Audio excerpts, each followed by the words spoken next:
Hey everybody, Doug here again, and I did not know that I was going to have the house to myself tonight. Sorry. So I was like, you know what?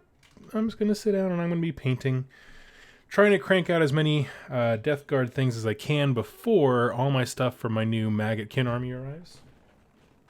So that's kind of where I've been at. Let's see. I'm looking for Rise of Rust. It's a paint I almost never use. Let's see. Ah, here we go. I got Grey Chief, Phoenix Kelly. Hello, everybody.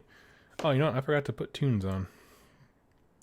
I have found live streaming to be really nice when I throw my music on. And so, because I don't have a plan, I was just going to open this up like I did yesterday to an Ask Me Anything style video. We could just sit and just hang out. Let me know what y'all are working on. There we go. Let me know if you can hear that okay and it's not overpowering. How much wood would a woodchuck chuck if a woodchuck chuck a wood? Probably a fairly modest amount. Just enough and a little bit extra, I'd imagine.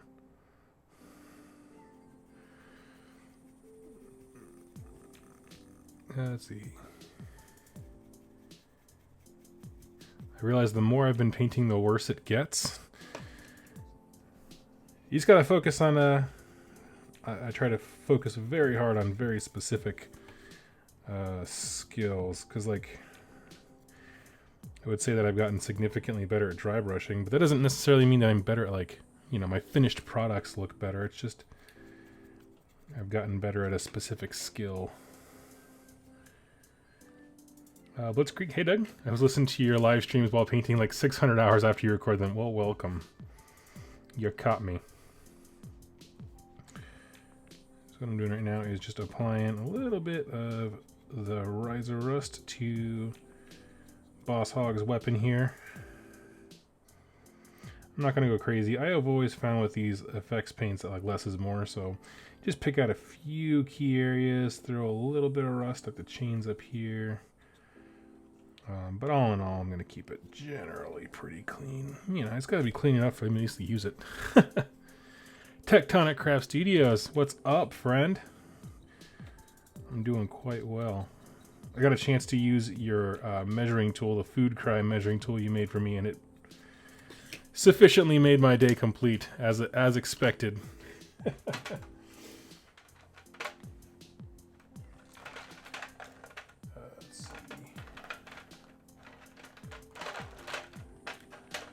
Stormhost Silver.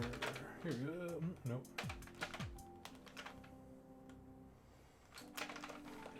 Swear, I can find every paint that I need until I turn the camera on. Third night in a row, you're on fire. Yeah, I got my hobby mojo back after Nova and after the cold. And I got my video already recorded for tomorrow. It's already scheduled to go out. And so, I was like, you know what? I have the house to myself. Let's just crank these dudes out. Like I said, I'm trying to get these done before the Maggotkin things arrive, which I'm very, very excited about. Because my thing is, like, I could sit here and build Plague Bearers, and it would feel good to get started on that project. The problem is, if I do that, I'll be like, oh, I like the feeling of having a built model, and so I will not make myself do the conversion things that I want to do. It's like, no, just put it off to the side. Like, don't touch it. Just let it sit there and be chill until I'm ready for, you know, to actually do the big project. So let's do this guy tonight. Checking out the Blight drone thingerjigger. That I'm pretty sure I get his name wrong every single time. All right.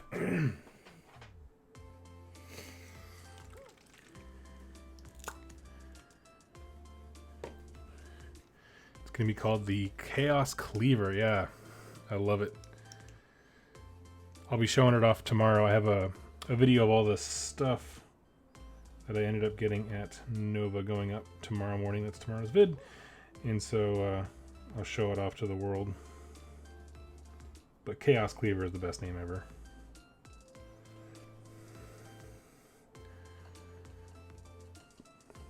Let's see. I'm painting a Chaos Army of Slaanesh. Sweet. I love it. Ken's got an Exalted Deathbringer. Still working on Warcry terrain, Corey. Yep. I haven't touched mine.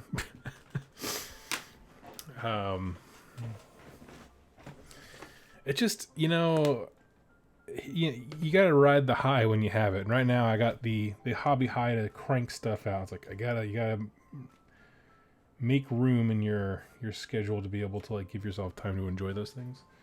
Because eventually it'll come back down and I'll be like, what can I build? And then I'll have terrain there.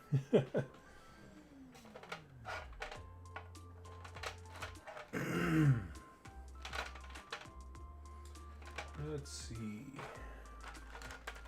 Squig arms, redskin flesh.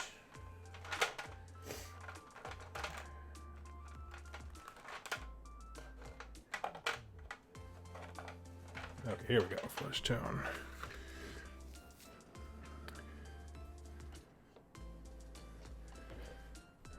Let's see. Michael, nice. Good, got a break at work. That's awesome. We're just sitting and chilling. Kenzie just coming off a painting kick. Yeah, I didn't hit a wall before I left for Nova. I just focused on small warbands, but now I've kind of got my mojo back for larger projects. Especially now that I'm planning to do that very ambitious Nurgle one. I'm very excited about it.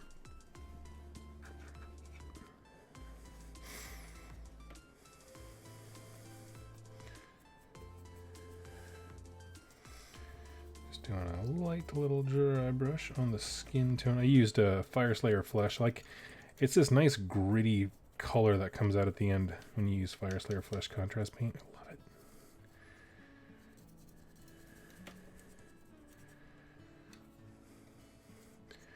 And as of today, one lucky person is the owner of the Stormcast. It's a gentleman from Australia. We've actually spoken to each other on Facebook before.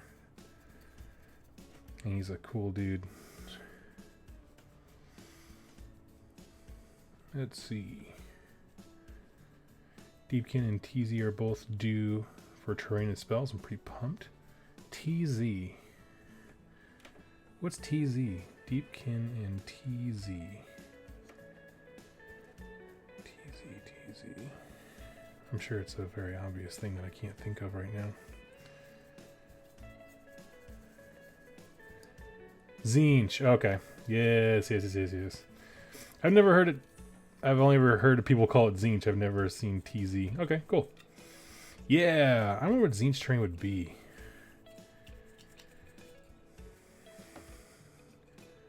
Because how do you build a piece of terrain that's like supposed to bend the mind? Maybe it's like a 3-dimensional puzzle. They just literally just repainted a 3-dimensional puzzle.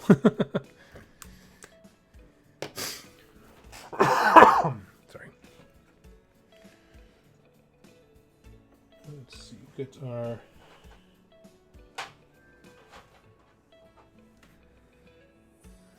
Oh, Porters, Electron. Yeah, Portals could work. That'd be fun. See, I think Slaanesh capitalized the mirror action. I don't know. Question, what is the gross thing you're painting? Foated Blight Drone? Let me double check the name. I'm still getting used to the names of the 40k units. Let me double check. And I know people are answering it in the chat, but I won't learn it unless I look for myself. It is, yes, a Foated Blight Drone. It is the one that comes in the Dark Imperium set. That is what I'm painting. And I like him. You know, whenever it always seems to happen with Chaos is like they get those really, really sweet like mid-size models where it's not, this isn't like, you know, a large centerpiece model, but it's just a good middle of the road, you know, cool thing to work on. Draws the eye for sure. Looks scary. kind of like the Korgorath was in the base AOS set, or what's another good example? The Hellbrute was in the old 40k set. I like those kinds of sizes of model where it's like, you know, it doesn't seem daunting to build and paint, but it's certainly more interesting than just a whole bunch of infantry.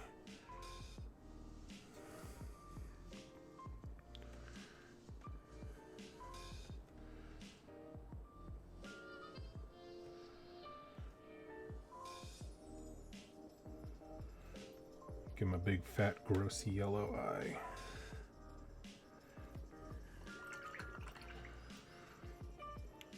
Hear me out. Giant bird statue. I'm on board.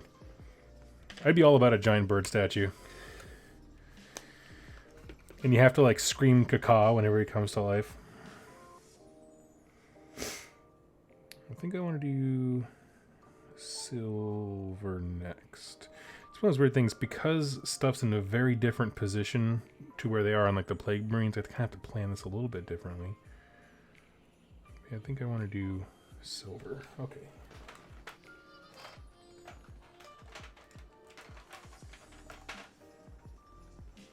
Iron Warriors.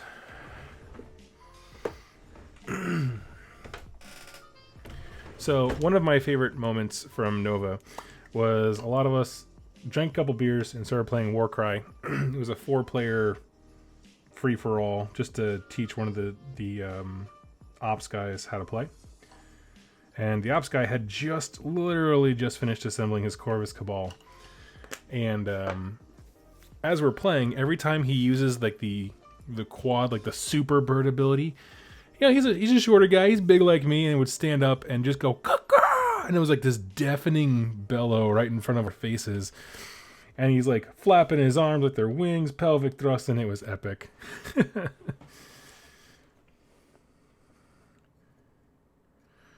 Let's see. Torrentino, hey, T-Plus. You been traveling with armies lately? Do you have a go kit recommendation or a case for a 2 army? I'll be doing a fair amount of travel. Yeah, actually. So, in planning for Nova, I grabbed a KR multi-case, the backpack edition, because I can take it as a carry-on. And that is what I did. Basically, they have one that is... So the way the KR system works, if you're not familiar, because for anyone who's listening who doesn't know it, basically they sell a bunch of boxes. These very sturdy rectangular boxes, and the cases go around them. The idea being the boxes are full of foam, you put your models in the foam, and then you have the protection of the box, the foam inside, and then the literal case that you're carrying everything, and all of that keeps your models nice and together. So yeah, that's exactly what I did. I went for the backpack that carries 2 of those boxes, and I was able to fit... Well, actually, I only took 1 box, so I had 1 empty compartment for battle tomes and stuff. And in that first box that I put in there, I put 2 1,000 point armies, Ironjaws and Stormcast, respectively. So if you're smart with how you build out your compartments, like what style of foam you choose for what units and that kind of stuff, you can easily fit a very large collection in there. It does get a little hairy when you start factoring in stuff like knights, you know, if you're doing 40k. But I feel comfortable that I could have gotten my Maw Crusher in there. I was debating it.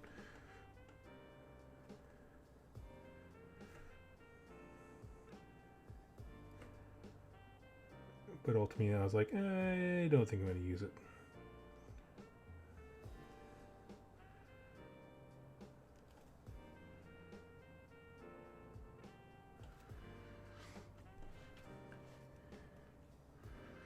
Models I've been getting. Yeah, that's the... I mean, honestly, like, full disclosure, I only tried that one because it was recommended by Carl Tuttle of the Independent Characters. He does 40k. But I know he travels quite a bit. Like, he goes over to England and, you know, brings his stuff over there. And he said that he just loves it for the fact that it can be a carry-on. I'm like, that's sold.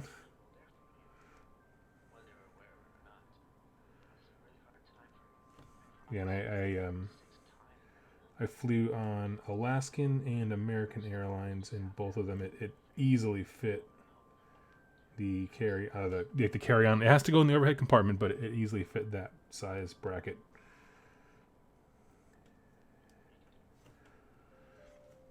And only once did the TSA agents open it up, and I had to explain Warhammer to a bunch of people, but it was fun.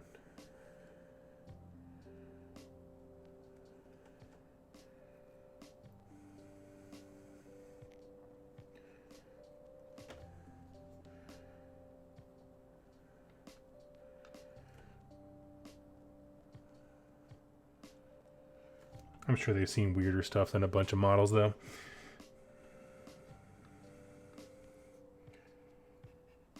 No doubts.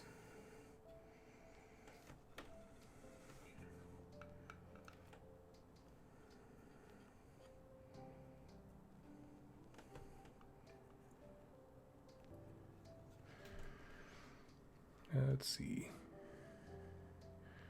Question: how did that conversation go? So they pulled me off to the side and they said, "Sir, can you recount the contents of your bag without being shown what it is?" And that is the idea of people swapping bags. So like, if somebody wanted to sneak something on, I would give a identical carry-on to somebody else. I said, "Absolutely." And they said, "Oh, you open it up. You see a bunch of blue foam. You got some guys in blue armor. You got some guys in teal armor. There's a big old book that says Battle Tome, Stormcast Eternals," and all this kind of stuff. And then after that, after I was able to accurately describe what was in my pack, he was like, "So, what does all that mean?" Because at that point, the actual official search was over, and he was just like curious. And so I was like, "Yeah, we're going to a convention. Everybody builds models, and we play board games with them. Basically, that's how I always describe this: is we build models and use them as board game pieces." Because I find that it's the thing that people understand the most, right? I mean, you may not know Warhammer, but you can understand a board game. And the people who actually care will ask more questions.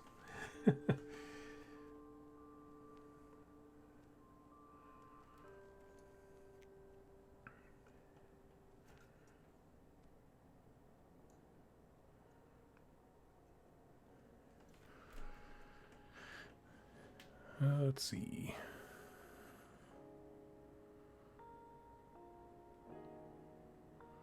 His name is Frank. That's right, it was Frank. I forgot about that. Thank you, Jack. Did you get the Hobby Mojo back? Been struggling myself after an unpleasant event.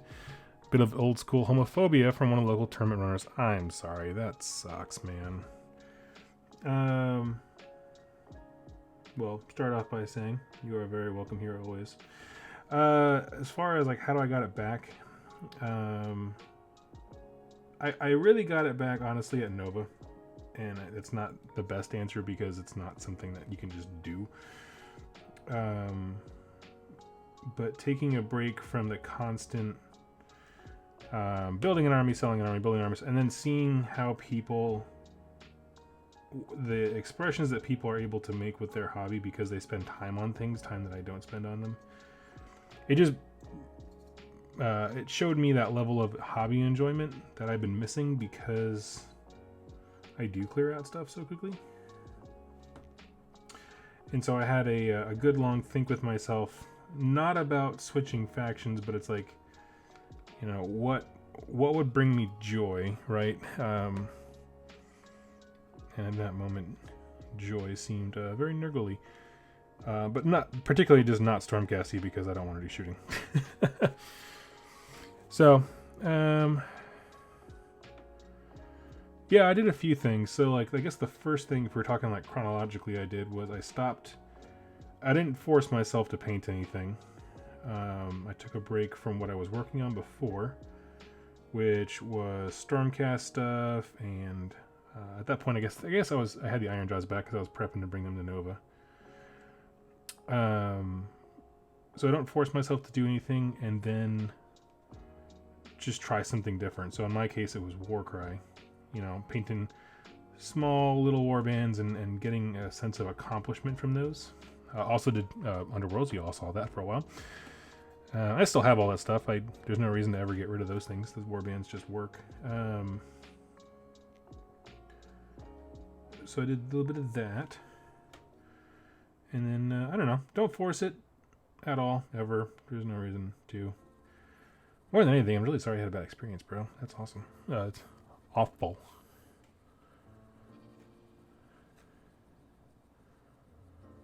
Let's see. You should just hand them your army list. Yeah. That's funny. Let's see. Any tips on getting people into Warhammer? I don't have a ton. The things that I can tell you is make your community seem appealing. And by that I mean we have all seen. I shouldn't say that. I have seen. I had an interest in learning to play Magic the Gathering at one point because, it's a relatively speaking low entry point. I could just show up to a draft or whatever like that. You know what I mean? I could just have a good day with friends and that kind of thing. But as I'm meandering around the Magic section, trying to learn more about the game and how to play, that kind of stuff, I see other players like bickering, arguing, yelling at each other, that kind of stuff, and I immediately am just like, no, I don't want to be a part of this group. And the reason that happened is because they were not good ambassadors for their hobby. When you're at a game store, you are 100% always demonstrating what your group is like. And so people are going to walk by and they're going to be like, oh, those are cool models, but if you and your group don't seem like you're having fun with them, they will never, ever, ever attempt to have fun with them as well. So, be loud, laugh a lot, not like a psychopath, but, I don't know, make your hobby seem fun and people will come for the fun.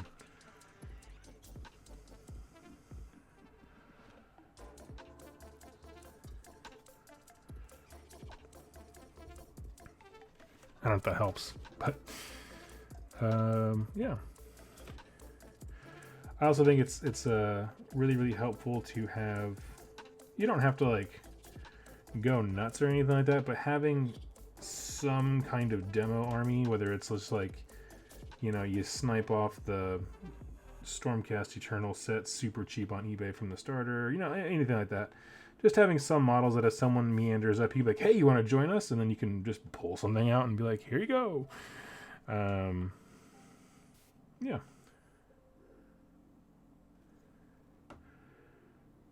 It really helps if you can get your store owner in on it too. By that, I mean, they can be like, hey, everybody, Doug's doing a demo day for Age of Sigmar. Come on in and figure out what the hype is. And people will show up, those meandering.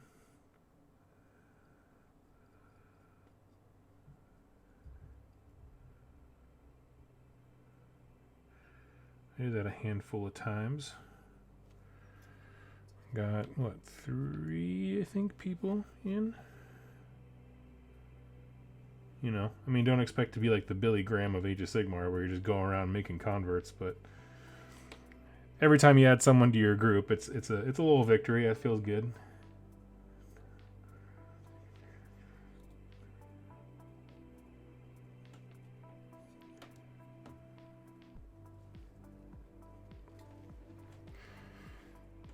Should head to bed. Very good night to you, sir. Or Omniface. I actually don't know if you're a man or woman, sorry.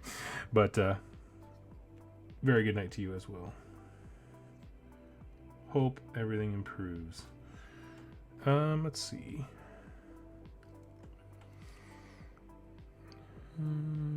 Looking for questions here.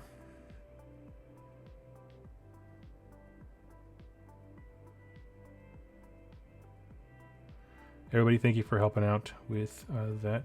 Do you have any hopes for the new lore with the Ossiarch Bone Reapers? Hopes for the lore. I want a really cool story behind this Mortark. Like, I really dug the story they made for Lady Ollander and how, like, Kurdos, whatever, Valentian fit into her arc and that kind of stuff, and like how it's like a double punishment for all of them. I like that kind of stuff. I want her to have something similar where it's just like, that's a cool friggin' story. Beyond that, I'm not sure what I want. You know, part of me wants Death with more character. By that I mean, like, it's not just automaton skeletons with just heroes who can think, but kind of broadening that maybe up a little bit more. But they're constructs, so I don't know. I don't know if that'll work out.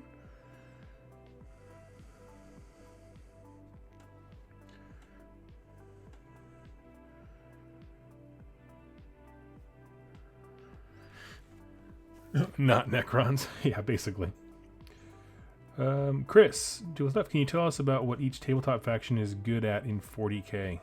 40k is not my expertise. I will start with that disclaimer.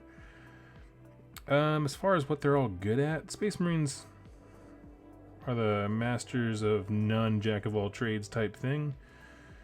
There's a lot to list. Tyranids are hordes and hordes. But here's the problem: is like, in saying this is what each faction does, like, there's a million ways to build an army that don't do their, like, quote unquote thing. Where, like, Tyranids are generally considered a horde army, but you can do a big bad monster list that does really, really well. So it's kind of hard to answer that.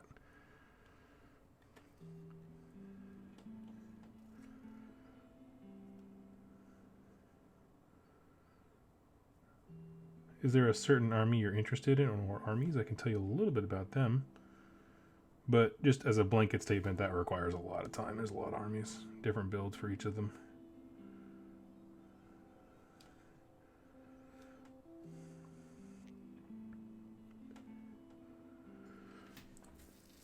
Let's see.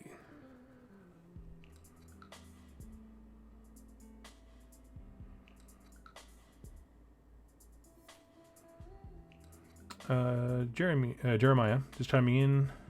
Is that a double-ended brush you're using?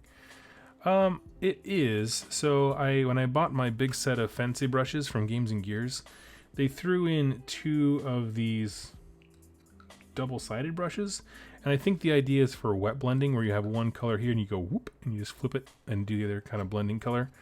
I don't do a whole lot of that, so I haven't used that feature, so to speak, yet, but it's a good work brush, because not all of their fancy brushes like to have metallics in them, so I tend to use these for metals, because I don't care if they fall apart. That's the idea.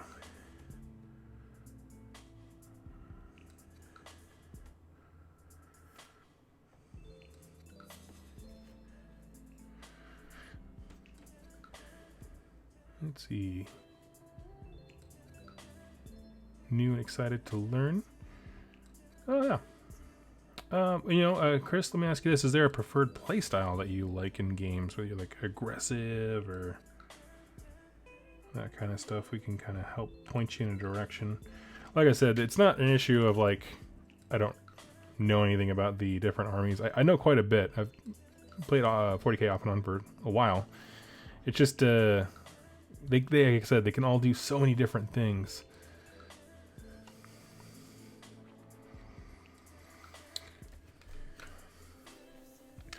Alan Morales, question. Hello, Doug. Have you seen anything about the new Warcry Monsters and Heroes book? I've had a chance to have a sneak peek, and all that looks really fun. It also seems like the book was rushed. Oh, that sounds like a bummer. No, I was never sent an advance copy, and so I don't actually know anything. Oh, I forgot a blade. I don't actually know anything that is officially in there. I don't really like YouTube videos where they just read you the book. So, no, I'm just letting it be a surprise. I am going to buy it, and the reason I'm going to buy it is, one, I want to support Warcry because I love the game, even if an expansion, a singular expansion, is a miss. But in addition to that, like the things that I'm interested in as a product is like I just want a few extra missions, which it delivers, and I want the monsters thing doesn't really interest me, but the taking bigger heroes kind of does. So it's tough because people, you just said like it feels kind of rushed. People want their purchases to be meaningful, but also nobody wants to do what like Kill Team Elites did, which is like, it's called an expansion, but it is functionally season 2 of Kill Team, and you need it if you want to really play Kill Team. So it's like, it's a hard balance, right? Between making something of so much value that it becomes a default part of the game, and the other side being completely irrelevant, don't buy, like Firestorm. Where it's like, nobody needs Firestorm. Until GW makes Cities of Sigmar and tells you that you need Firestorm, because that's basically what it is. Okay.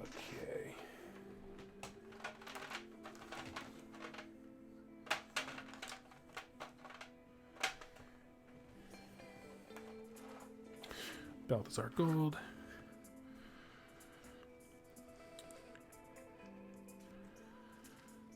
Question: can you tell us about what faction is roughly good in AOS? What can you tell us about what each faction is roughly good at in AOS? Oh, okay.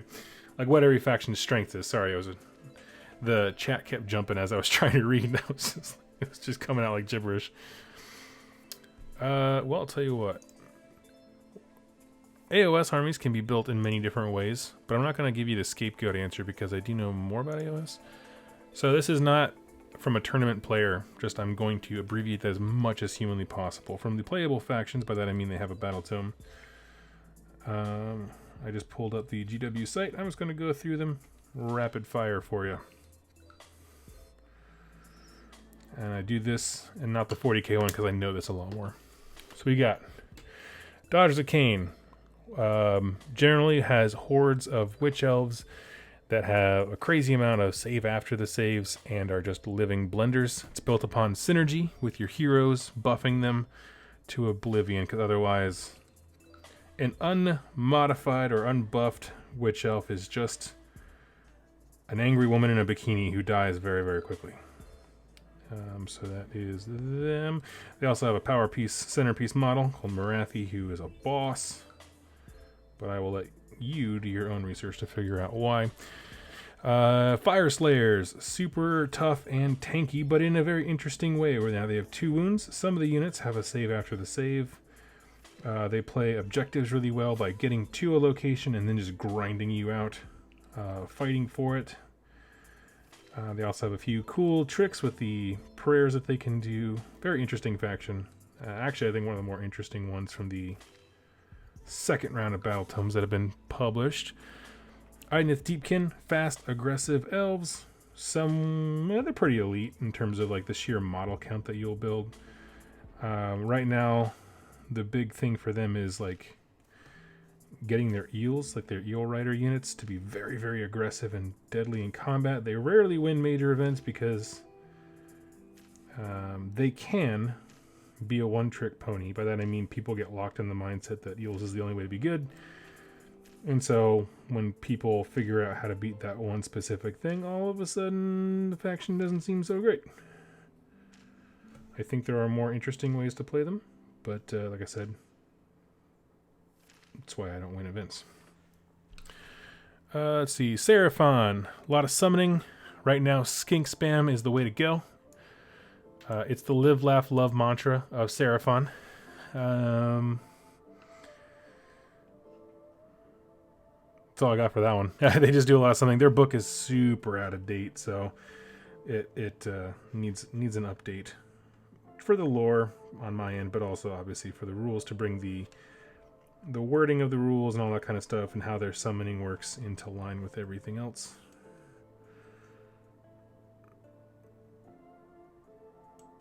Stormcast Eternals, jack of all trades, masters of none. Really, really good at shooting. Really, really, really good at shooting. Better at shooting than the next army, which is Carriage and Overlords, who are the shooting army.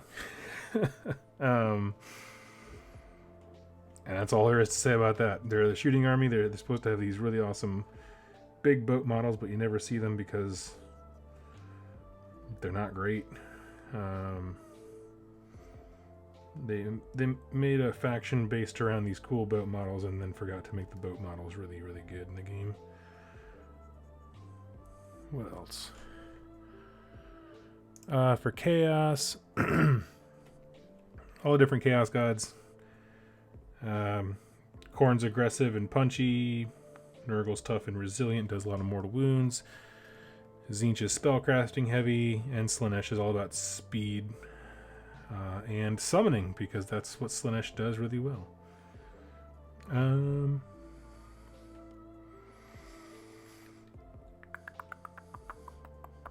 What else? Oh, Skaven.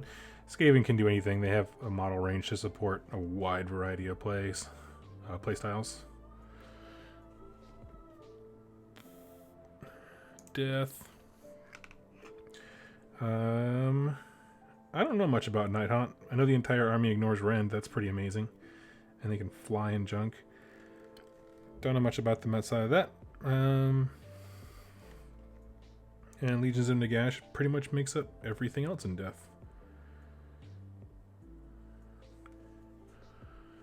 And Destruction is generally either bodies or more elite melee types. Those are super big questions for a Q&A. Those are like entire video worthy questions to dissect each faction.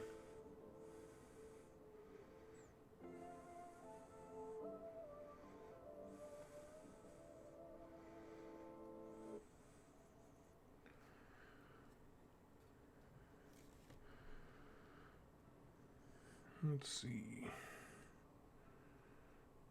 Did I miss any questions? Let's see.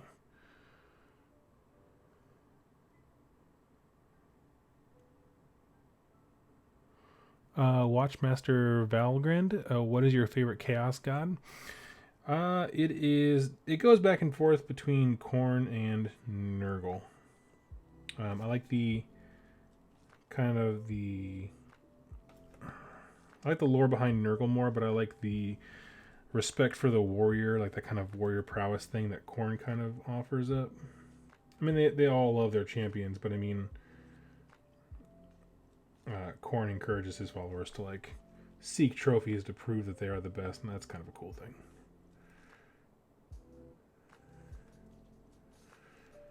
But Nurgle took the cake because I don't see as many people playing Nurgle as I do Khorne. And also because I think it has a wider range of ways to play.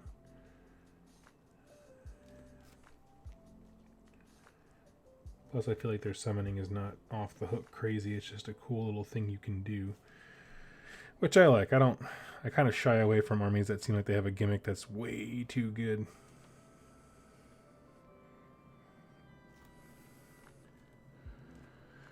Let's see.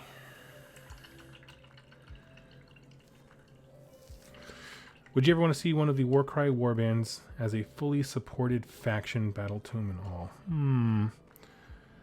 I don't have mine done yet, but I would love an Untamed Beast army that really focused on the large monsters. Have a Destruction army that is the Seraphon equivalent of just giant tamed beasts that are, well, tamed beast and the Untamed Beast.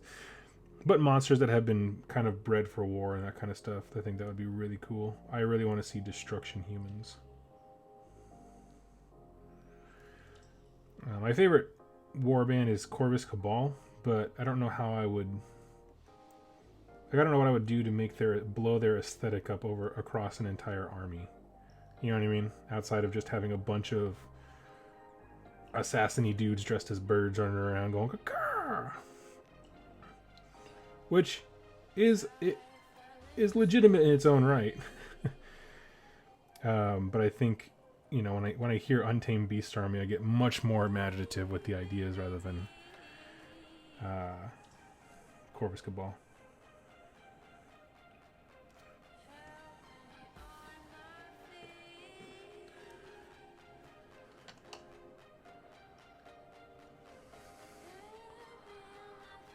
Let's see.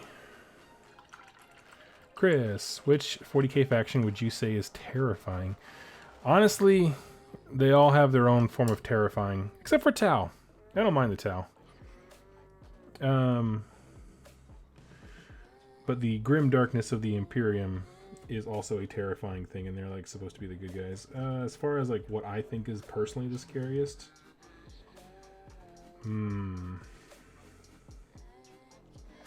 maybe the Tyranids, because it is an animal. You can't reason with it. It doesn't.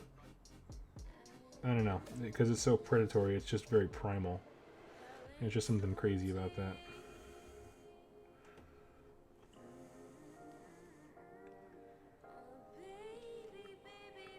Any idea that it doesn't really register its targets as like enemies, because enemies would imply like some kind of like personal grudge. It's like it doesn't even register that. It's just resource management, right? Prey, return to biomass, suck you up the tube. It doesn't even have the wherewithal to register you as like, I just destroyed the Imperium.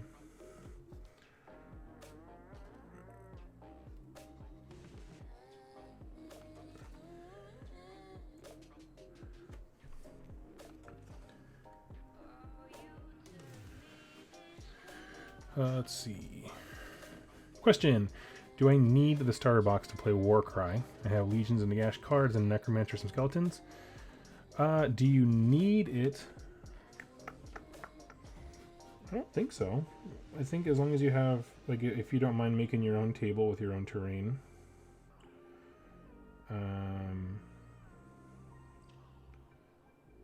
I'm trying to think of what else comes in the starter box that like you just need, and I can't think of much.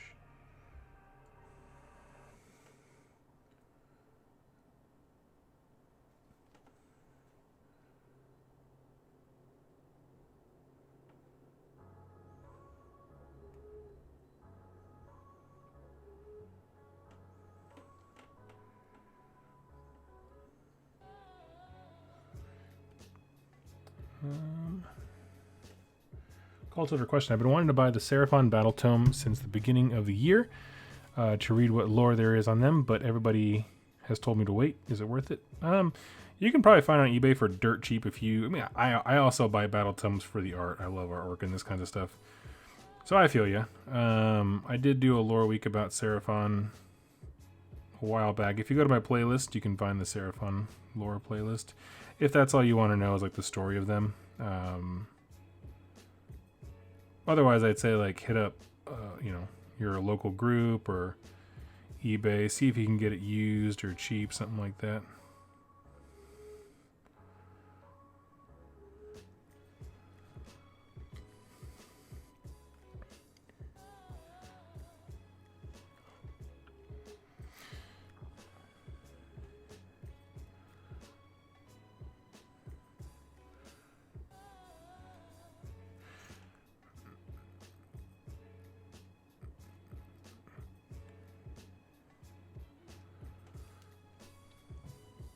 Let's see, what did I miss?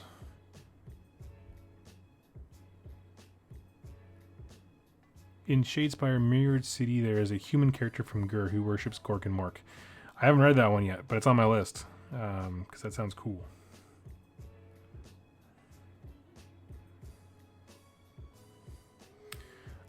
Question from Kevin. How do you get over the fear of starting to paint? I have not painted on over a decade, and I don't want to ruin these nice models. Well, I think, if I'm perfectly honest, I think the first thing is understand the idea that you cannot ruin a model. If you built them and they're looking good, all you can do is add color to it. You know what I mean? This idea of like ruining something, it's not gonna look at the box art if you just started or are restarting. It's not. But a lack of perfection does not mean something is ruined. It means you have a chance to get better. And so, you know, just like I tell people when they ask me like, hey, how do I start a YouTube channel? Just start, right? So like, actually, I'm very visual with my hands. So let me grab an example here for you. I have here 7 Plague Marines. And if you are worried about getting started, here's what you do. Take one and do it to the best of your abilities. Okay? And that's a sliding scale. It could look like hot garbage when you're done, but if you did your best job, that's cool. And then when I put him down, and then I want you to grab the next one next to him, and from your first one, pick one thing to get better at. So, for example, on this guy, I could look at we'll say the highlighting on the armor, right? The armor plates. Then for this guy, I'm going to do everything the same except really focus on that one specific thing, armor highlights. And you put him down. You grab the next guy. And you look at the one you just did and you go, I can pick one thing and do better. I could do the weapon glow better. Actually, I really could. I kind of messed that one up. Anyway, so you do that, the same thing on this guy. And then over the course of these 7 models, you will have improved. The idea is nobody just gets better at painting. You get better at very specific things that all build together to make what you perceive to be a better paint job. You know what I mean? Like, painting isn't a skill so much as highlighting, dry brushing, layering, washes. You know what I mean? Like, it's easy to look at something and be like, I'm a bad painter. Well, maybe you're just need more practice in one very specific thing. So work hard at it and then master that and then do something else. So yeah, that has been my theory. I have a long way to go when it comes to painting. In terms of, like, you know, picking good colors and all that kind of stuff, but never be afraid to start. You won't ruin a thing.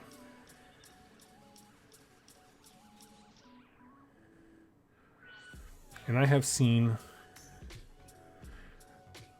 some rough looking models. By that I mean, like, you know, they didn't use primer, clashing colors, but not like in a meaningful way. Like, they just kind of pick whatever they had from a craft store.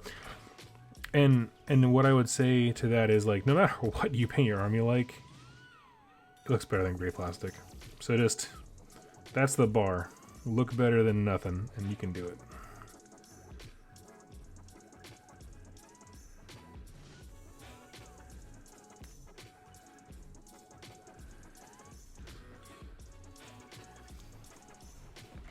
Hope that helps. If you have any questions, I'd love to answer some more. Because, you know, that fear of starting, it's just the hardest. I understand that. But once you just start, it only gets easier. And you only get better.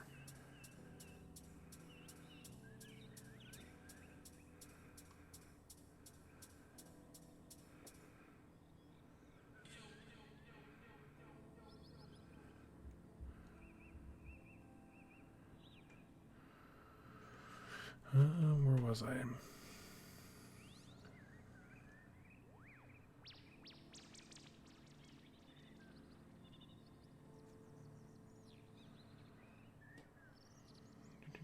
Oh, there's some great suggestions in the chat. Thank you, everybody, for jumping on that before I got to it.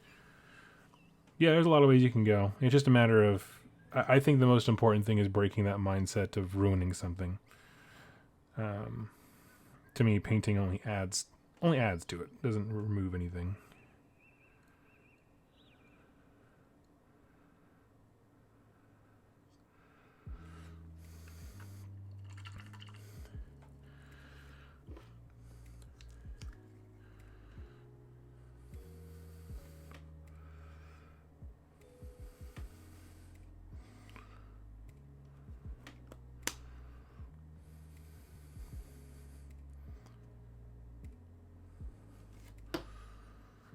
Question: what isn't jiving with you in the Cypher Lord story? I'm honestly loving it. I don't dislike it. I just didn't know what I was expecting. The models don't appeal to me. I can say that for sure. And I don't have a good answer.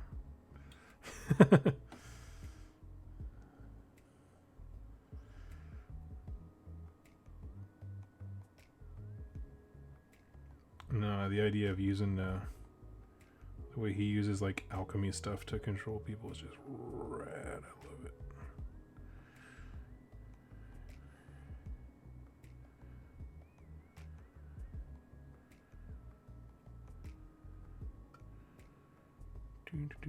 Sorry, buddy. I'm doing the detail work on this big bug thing on his face. So I need to look away from the comments for just a sec.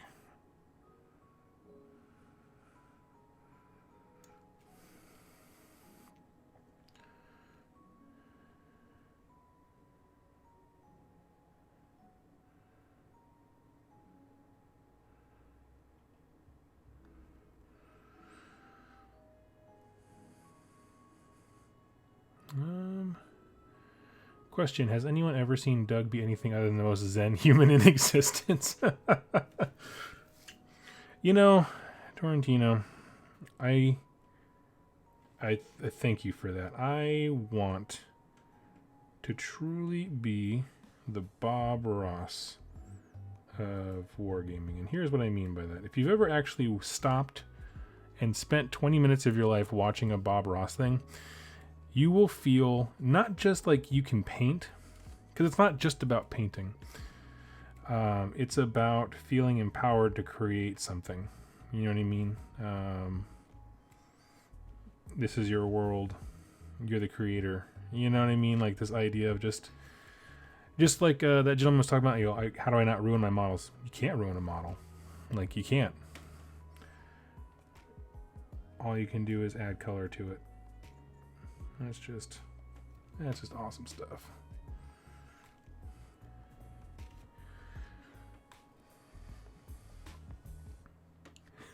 For Prime Minister. I can't think of the term Prime Minister without thinking of that old Simpsons sketch when Bart prank calls Australia. And the guy's like, $900 dues. I'm gonna talk to me Prime Minister. And it's just like a fat guy in a pond next to his house. Hey, Mr. Prime Minister.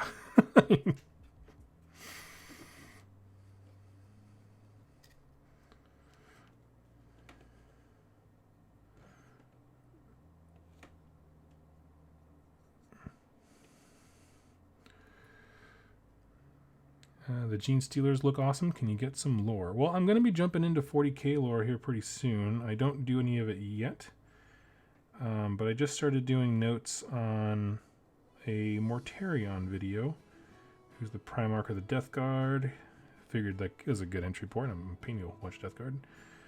But Gene Stealer cults, I will tell you, are one of my favorite armies. Like, they are legitimately.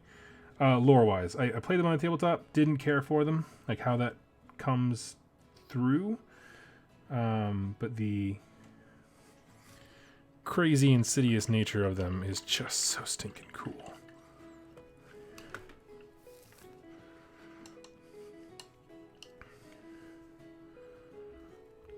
Doug in Goobertown should do a video.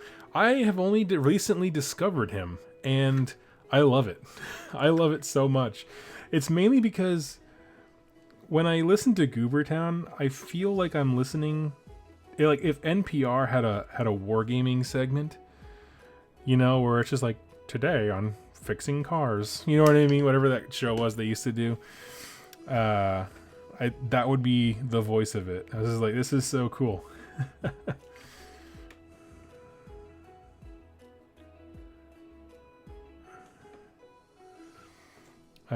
Oakshan, Doug was very awesome at Nova, but I think he got a little overwhelmed with how many people were freaking out over meeting him. That's funny. I tried to be very zen. I do get overwhelmed when a lot... Well, it wasn't like the amount of people trying to know me. I was not like, you know, pushing away people with a stick. That's not my celebrity status. But it's not about the people talking to me. It was just like there was just a lot of noise and a lot of... When I say noise, I just mean like talking in the background and people hollering and having a great time. So it took a lot of effort to focus on what the person directly in front of me was saying. And it's tough because like I want every person that I meet to feel special, right? I mean, you all sit here and like listen to me ramble for many hours about stuff that doesn't matter. And like, so when you meet me in real life, I want you to feel like, oh man, I had a great time hanging out with Doug. Like, that's just what I want to leave people with. But 4 days back to back nonstop of that is exhausting. And worth every second.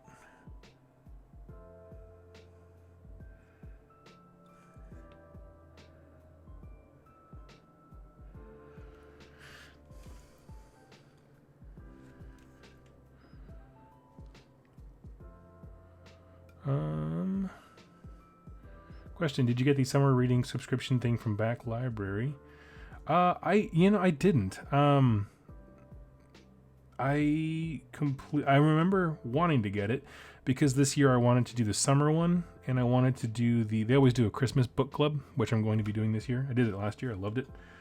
And I don't know if time just got away from me. I remember not seeing the announcement for it starting. And then once I realized it was there, I was like, oh, well, I already missed the start of it. I kind of wanted to read like as stuff was coming out. That was a bummer. So I went ahead and skipped it for this year, but I wanted to. I intended to.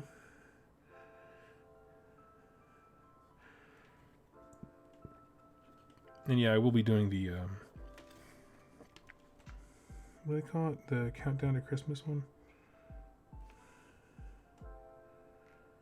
Because that's almost always a stellar deal. Except for that one year where they put, for whatever dumb reason, I don't know what intern thought of this, was putting special rules for Chaos Space Marines in that, back when Chaos Space Marines like desperately needed a book in the last edition. And then people were like, what do you mean the only way to get it is to have this stupid Christmas subscription? It was the worst idea. I don't know who thought of that.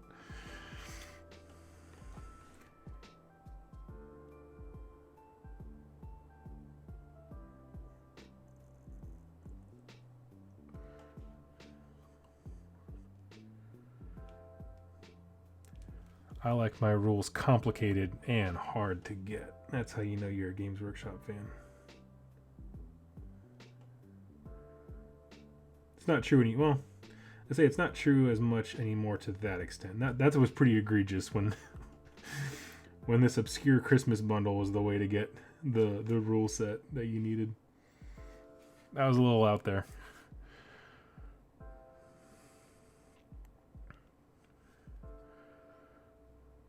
Okay. I think we're looking pretty darn good.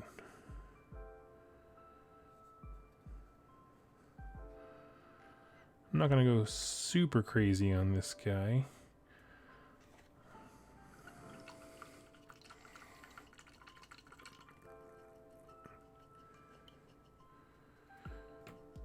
Not particular reason. Not that I don't like him. It's just he's not my centerpiece.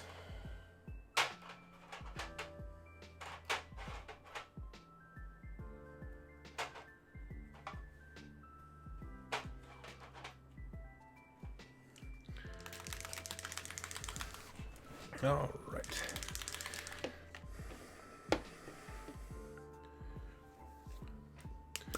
Hey, Hugh. Saw a guy who painted his Tyranids like xenomorphs. Yeah, there's a guy in Portland who does that too, not far from here. And they look really cool. He did a good job with that kind of gloss black without being like... Well, he did a semi-gloss, so it doesn't look like he used a varnish on him.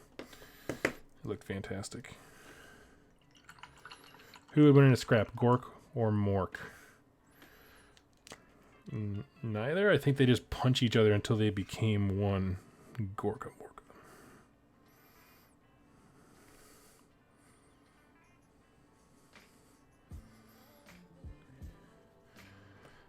But if I had to pick one, I'd pick Mork.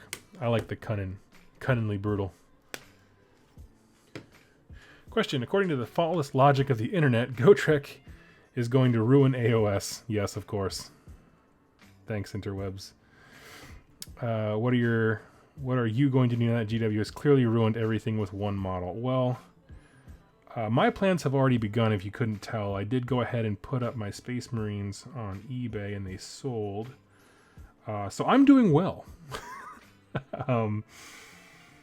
Now, as far as the Gotrek thing, you know, what I won't tell people to stop listening to another content creator online, because I don't want anyone to do that to me. What I will say, though, is listen to what they say and have a good long think about whether that's true for you locally, because we get stuff with people talking about things like the the activation wars and all these things, and it's just like, it's never come up with me. Like, it's just not a reality in my world of wargaming. It is, I know it is for some people, I'm not demeaning that, but like, just think about before internet hype affects you and your hobby, just really think about whether or not it's something that actually affects you, is my only suggestion. That's all I say. Because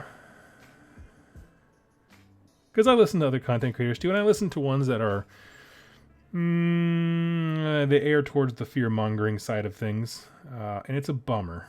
It's a real bummer.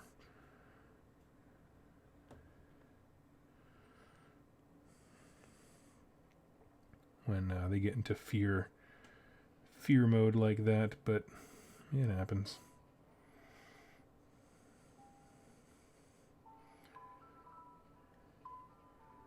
What I'd never want, though, is for someone to ever, like... I would hate it if someone who loves Gotrek walks up to a table with their favorite model now, right? Because they made him. He's Gotrek. He's the man, the myth, the legend, and he has a legendary stat line, and the other person across the table does something to make them feel bad about it. Somehow demeans their interest. But and that happens because of internet hype.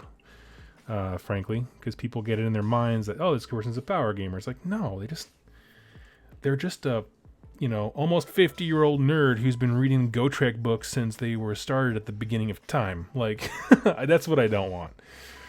And that's what I see of, like, we had a Path to Glory League here, it was a couple months ago, but someone was like, hey, I want to jump into this crazy, awesome looking army.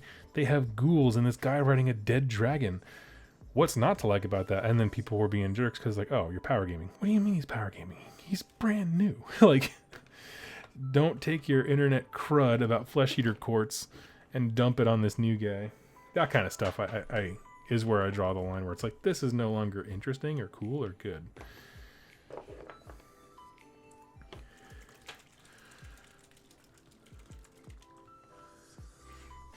Let's see.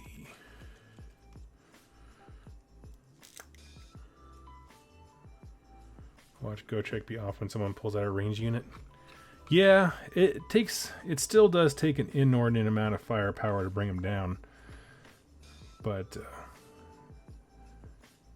people have done that to me with my Slaanesh. Yeah, and that's, man, how many Slaanesh players waited so long for their book, right? And they, GW did not do a very good job of balancing, specifically, I think, the summoning part.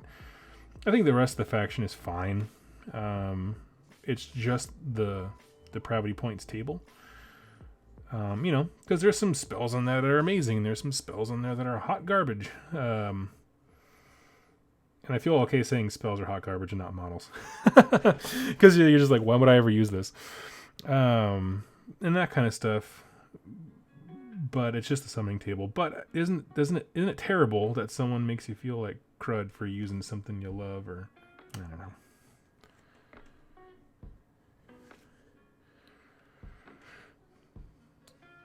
There's a lot of the local power gamer tend to lean towards knowing why you're playing. Yeah.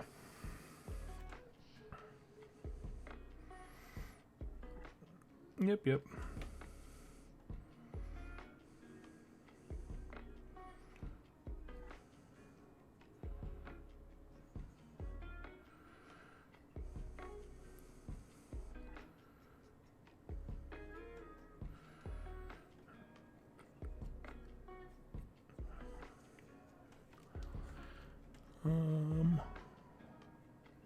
Bosky, how you doing? What'd you miss? Oh, just asking random questions. If you have a random question, go ahead and throw it in the chat.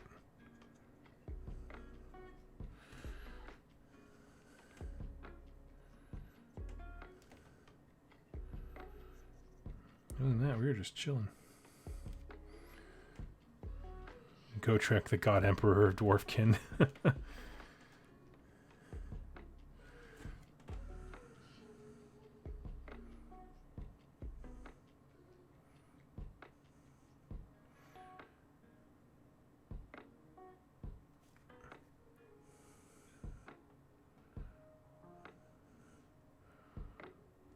Let's see. Where would someone learn more about Age of Sigmar Skaven lore? Okay, their Battle Tome is a great place. I do have a playlist on the channel all about Skaven lore as well if you are a YouTube fan. Like that's how you like to digest content. Other than that, I don't know. I can't think of a lot of like books where they are an extremely prevalent character. There's some short stories that have Pestilence specifically, and those are entertaining. Does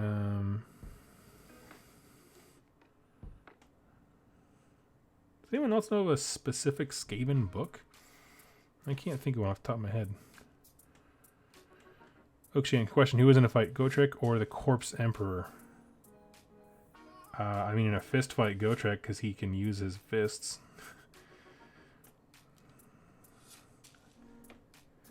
In a psychic battle, I'm gonna give it to the Emperor, who is the light and beacon for all of the star system, and bait for Tyranids.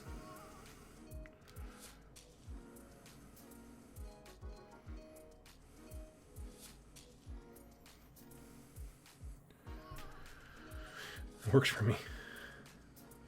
Doug, how many demons are in 40k in AOS? There is no exact number. They are constantly made, destroyed, and remade.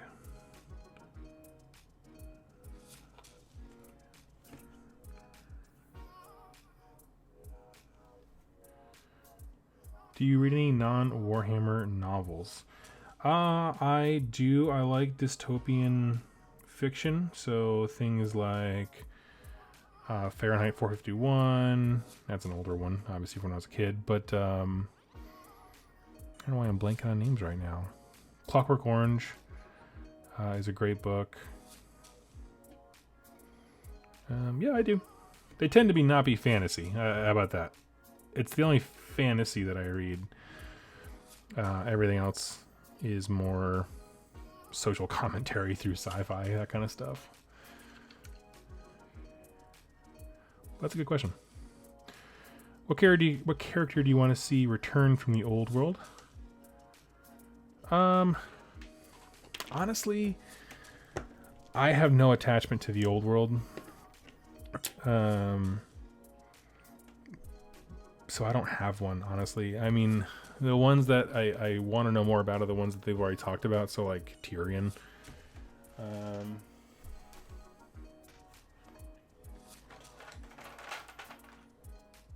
Give me one sec. There we go. Yeah, I'm sorry. That question tends to, or the answer tends to disappoint people, but it's the truth. I completely missed fantasy battles and all of the nostalgia building that did. I came into the game about 6 or 7 months before it went kaput. Maybe it was 8 months.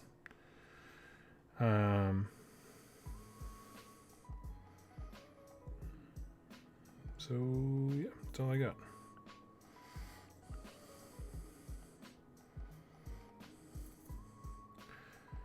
But I know people are sad every time I give that answer.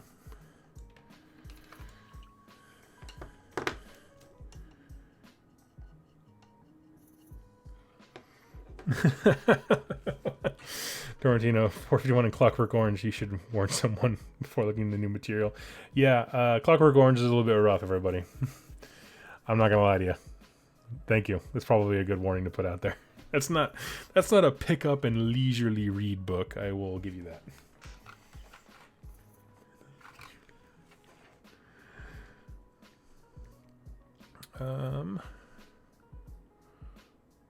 Question: have you seen Halo's latest videos where he talks about pineapple pizza for the first 5 minutes and then gets on to AOS stuff afterwards? No, I haven't watched any of his videos in a while. I tended to tune out after the mini wargaming meme video. I was like, nah. And then, yeah, that's pretty much it for me.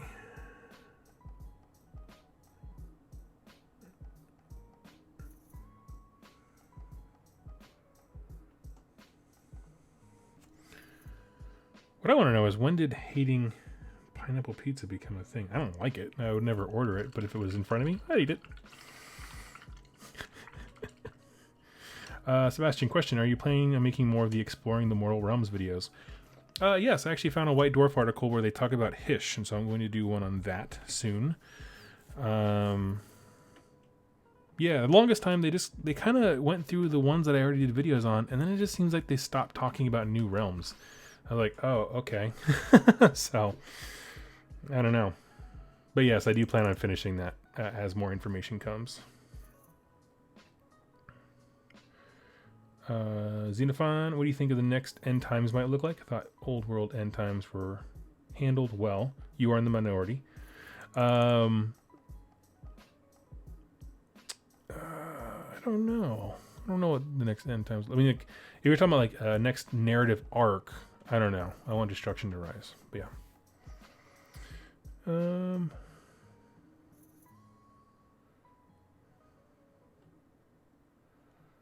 Let's see. Have a good night, Torrentino, for sure. Question: my girlfriend wants to know what your favorite pizza is.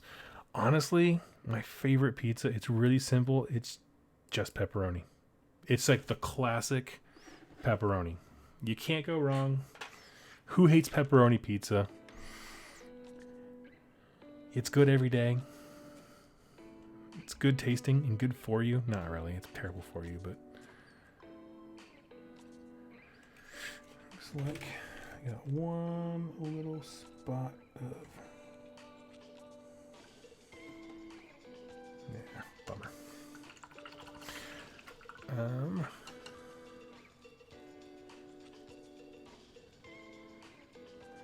Hey Doug, sorry I'm late. How's your Death Guard coming along? It's good. We just did a little bit of touching up on the Lord of Contagion.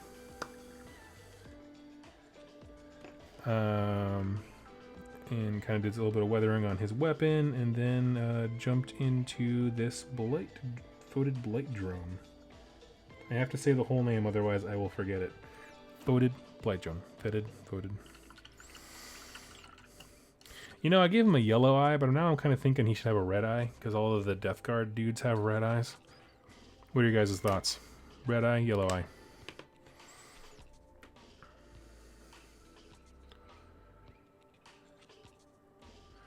What color scheme am I working with? I am doing my own... well, it is a sort of custom thing. It's loosely based off of the... oh my gosh, what are they called? I can't remember what they're called. There's a scheme inside the book that has them as like a chitinous, or chitinous, I suppose is the way to pronounce that, bone type armor, and that's what I'm going for. Pallid hand, is that what they are? But the highlights in that one are green. I'm going mostly, almost exclusively with the bone color. So okay, so we got Oakshand. Oh, she screamed yes from the other room. It's just the perfect pizza. I mean, let's see. Feeling better. Yeah, I'm feeling much better. Still have a cough every once in a while, but I can breathe, which means I can sleep, which means I'm actually getting rest. So I feel much, much better because of that. Let's see. So let's see. We have yellow, red, yellow. Kenzie listed two colors. I don't know how I would do that, the green or blue. And another red. So we're tied. Next answer gets it. Red or yellow. See you later, Hugh. Red or yellow. We're tied. Red. All right, it is. Daniel broke it. Please send all your complaints to his account.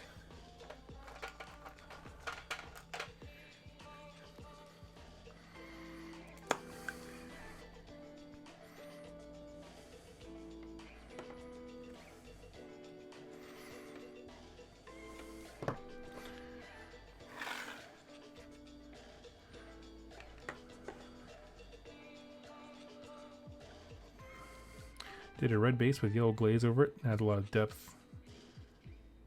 That's cool. I did something similar to that with my Fire Slayers and their beards.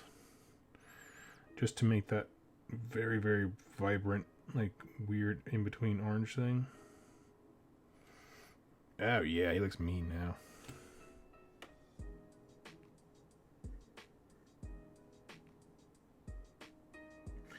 Now he's got kind of that HAL 9000 look to him.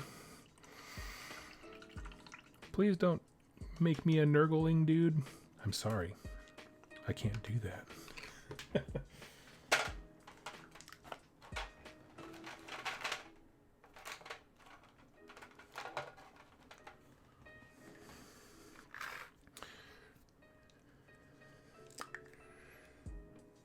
Okay, I'm going to throw a dot of Avalorn Sunset on all these gross little boils. Just to make them extra nasty for when Jack sees them in person.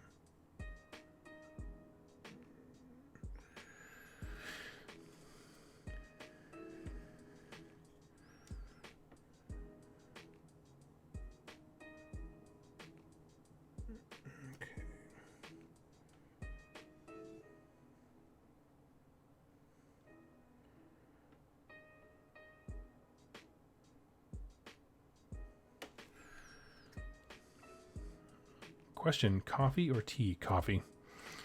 Coffee makes my world happen. My favorite thing to do with coffee, here's what you do, okay? You get your coffee machine ready to go.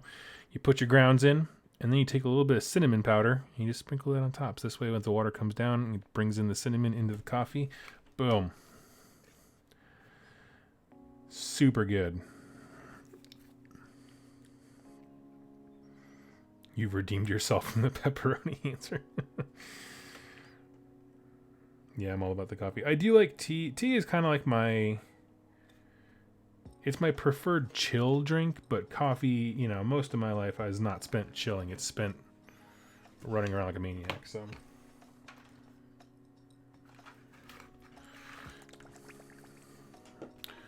Let's see, let's grab a detail brush. First time I'm busting these guys out.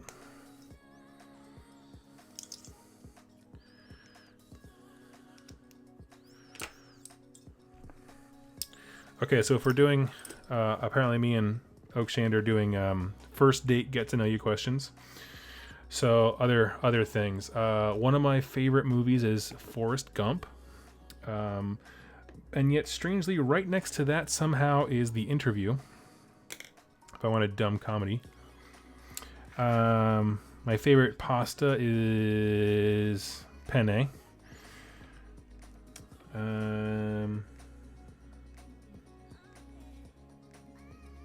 What else?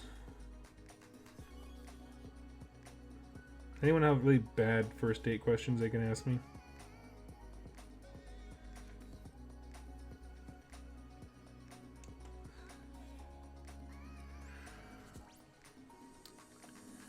Are you going to use your Iron Jaws and Warcry? Eventually. I've been using Bone Splitters a lot, and they are so much stinking fun that I just haven't gotten around to trying the other orcs.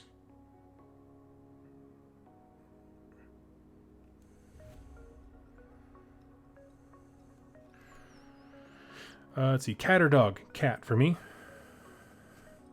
I mean, that's not true. I love dogs, but at this stage in my life where I'm so busy with work and stuff like that, it would just be mean to have a dog in this house. And so, like, I was raised having both pets. I would love one day to have a dog, but it's just, it would be so mean to leave that guy locked in the house all the time. As far as favorite color, kind of a grayish blue. If you had to give it a GW paint color, it'd be like a Fenrisian gray. Do you think you'll be adding moderation to your list? Moderation to my list. Mortarian. Okay, I was just like, what? I am never satisfied. Maybe eventually. My favorite person to work Warhammer 40k with, Ben, who's been on the channel before, he has Magnus, and so it'd be really cool to have Morty and Magnus punch each other in the face. So that'll probably happen eventually, but that will be like a big project for me. If you get stranded on a desert island and can only bring one thing, what would you bring?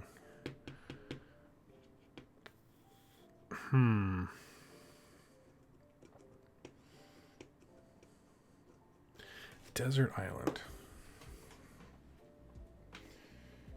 That's a hard one.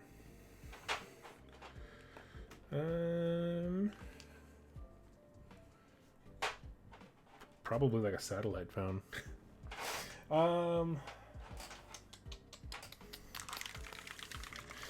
AOS Coach, good day, folks. What would I bring with me? I don't know. I feel like a book, but I'm not sure what book. Probably a picture of my wife. I'll be mushy.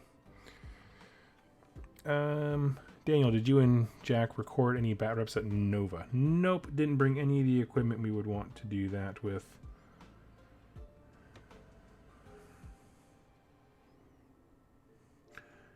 Because that tends to be cumbersome and annoying to transport. And you know what? It was our first con experience, and we just wanted to kind of soak it in, you know?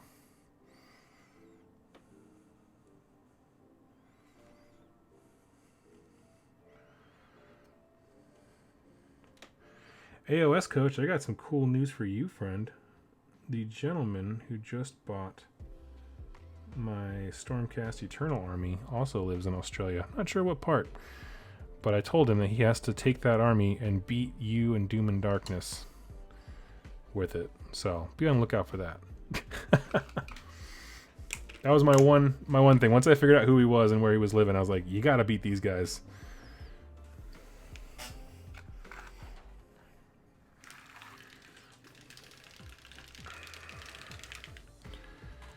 Did you smash the eBay sales? Well, I found out that the original... So, yes and no.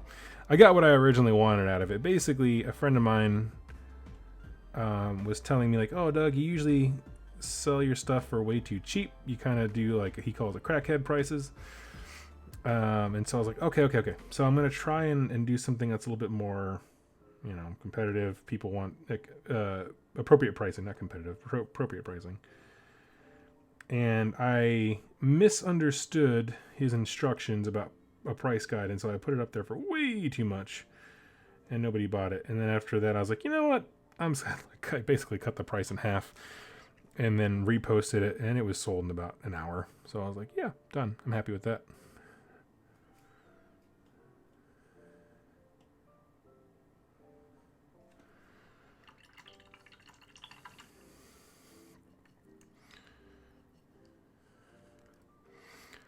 Hopefully I'll get to Nova next year and can meet you and drink some bourbon. Woo. You know, I have never tried bourbon. That just occurred to me. But yes, I'd love to.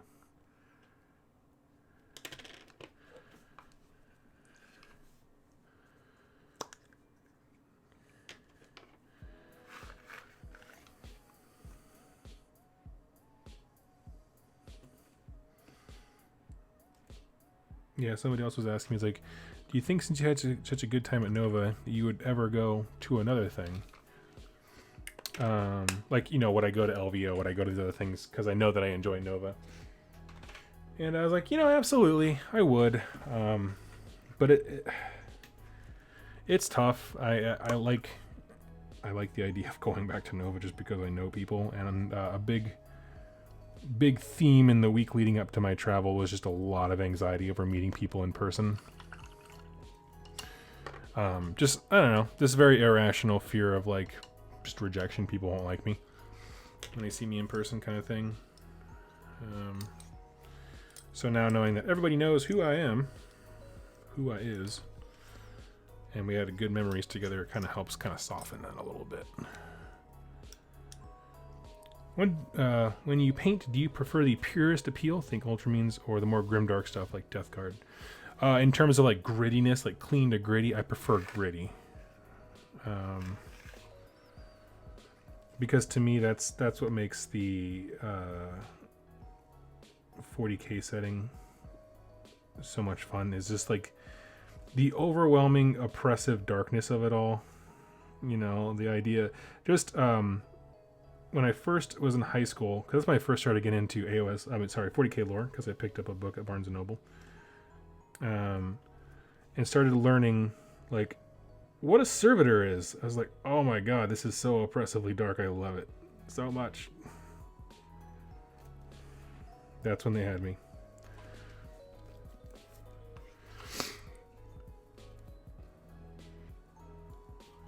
I met one of your awesome patrons 2 weeks ago who's wearing your Stormcast shirt. Oh, that's awesome.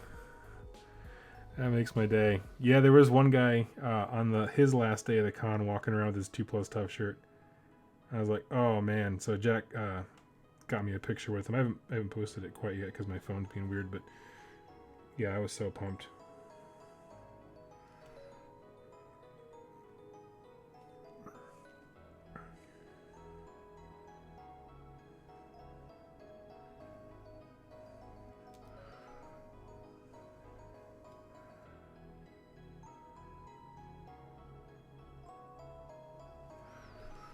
When in doubt, remember, whiskey helps.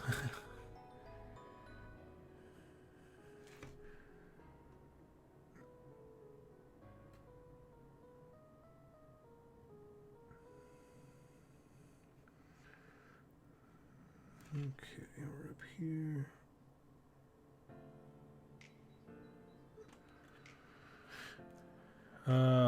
Date question. Worst fear. Okay. This one requires explanation. But it is legit. And if you were to ask my wife what my worst fear is, she would give you the exact same answer. So, whales terrify me. Okay?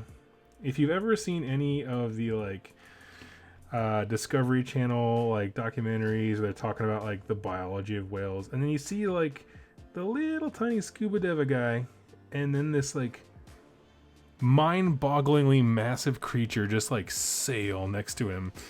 It just, that, like, I could not fathom being in that position. I can't even. So the idea, like, just the idea of swimming with whales seems absolutely terrifying to me. Yeah, that's probably it. If I had to pick something that was a little bit more plausible for a situation that I would be in, I'd probably say gators scare me. I actually, when I was in high school, almost got my arm taken off by a gator. We were on a trip to Louisiana, and just didn't even see him. He was just sitting right there in front of me because they're so motionless. I was like, nope.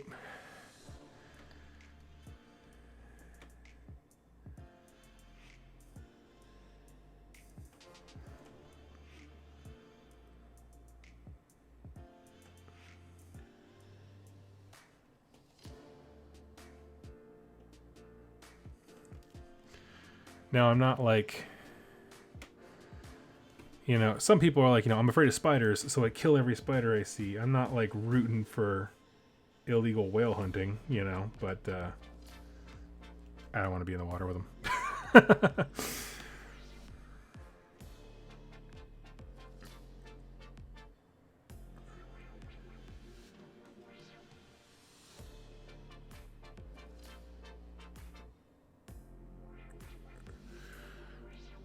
Let's see. Working on any new lore videos? Yeah, I'm working on some for 40K. What else do I have in the pipeline? One for Hish, because it came out in an article.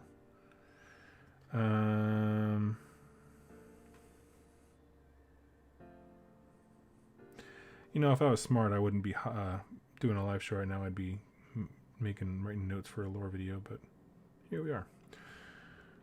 But yeah, I gotta do some.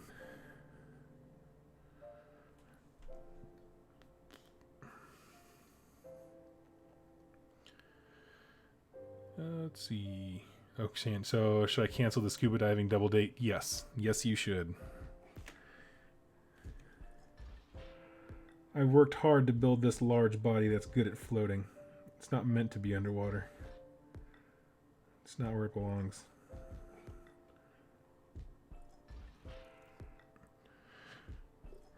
Let's see. Drowning. Yep.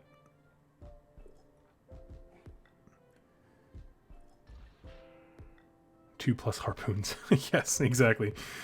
Yep. That's going to be my next Patreon goal is whale hunting boat.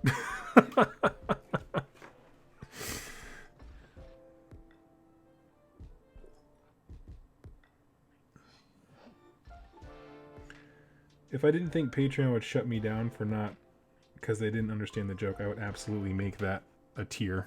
I would have the whale hunter tier.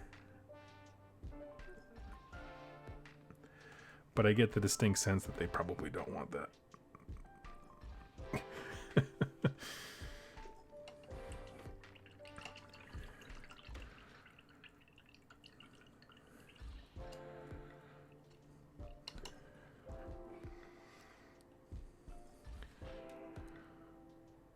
All the 40k lore channels are all over the place. Yeah, I'm going to try basically the idea that I came up with. I was kind of scrambling, like, you know, how do I start doing the lore videos for 40k, that kind of thing? Because how you introduce stuff is kind of difficult. I'm working on getting a core rulebook right now, and basically I'm going to start as if I was going to explain this all to my wife. You know, kind of bring up to speed, like, hey, this is where mankind's kind of been. And once you know, like, the history of man and the warp, I feel like those are the two things that you really need to know to be able to, like, work, you know, because you can learn about the Horus Heresy and that kind of stuff later, but, like, fundamentally in terms of, like, understanding how the function of the universe happens, it really comes down to those two things: what mankind's doing, because that's the perspective we have as viewers, and the idea of the warp, because it enables so much of the fantastical stuff that happens.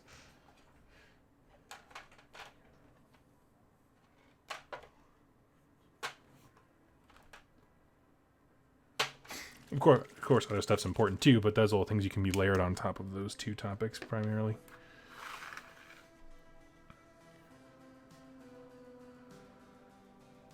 I want good, clear pics of the new Bone Lords before I make up my mind. Yeah, I mean, they look cool. They were at Nova. I got to see them up close and personal. They're cool. They're just not for me.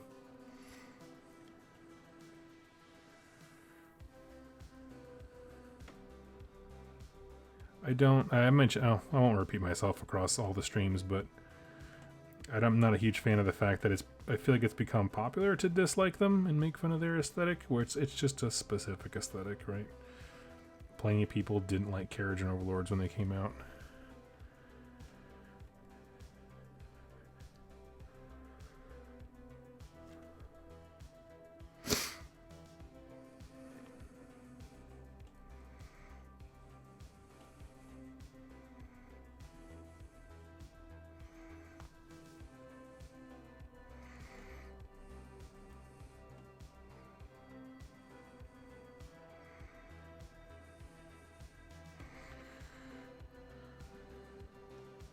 40k has 0 good guys.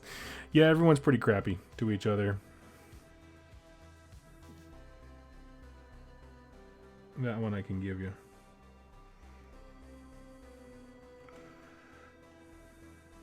Which is part of why I like it. Like, I love, like, the daily existential horror that universe causes, like, to the people who live in it. Like, I just, it's so oppressively dark. But it's not to everyone's taste. Some, you know, a lot of folks like having a good guy. Nothing wrong with that.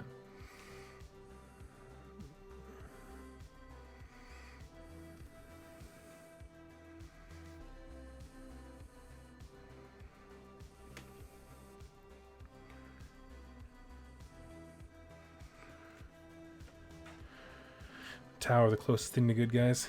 Yeah, they have their own thing, but they are certainly, I would agree, the closest thing to what we would call a well, with the exception of, like, specific, like, the Salamanders are good guys.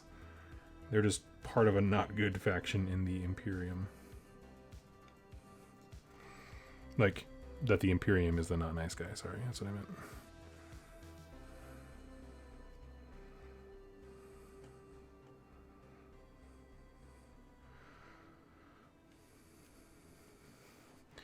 They're good guys, but they get executed constantly. It's true.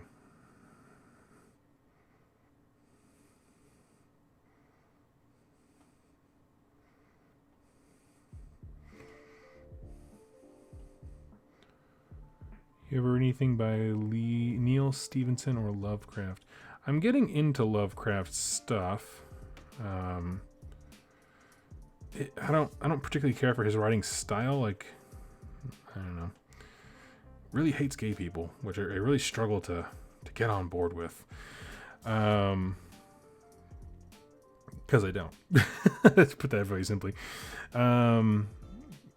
He's fine. You know, I don't think they're the best writers, but I think they're great thinkers, and it's a tough place to be when you have a great thought, but it's hard, you know, like the indescribable horror. It's all hard to communicate.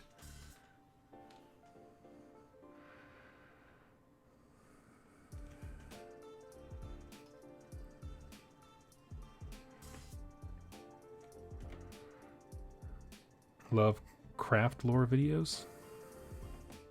Is that a channel? Craft lore?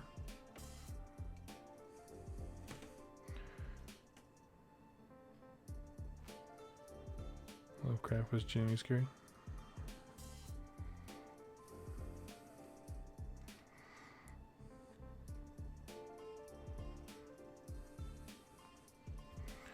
But yeah, I love all that stuff. I love the secret police and the cultists summoning something that they can't understand. They can't even like conceive of the evil that they're calling, and Lovecraft lore videos. Okay. I didn't know if there was a specific channel called that.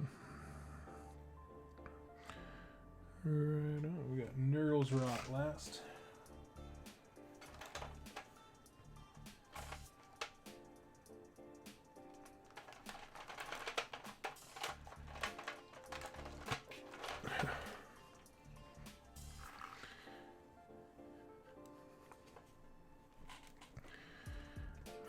Question. What do you think about Stephen King if we're discussing famous authors?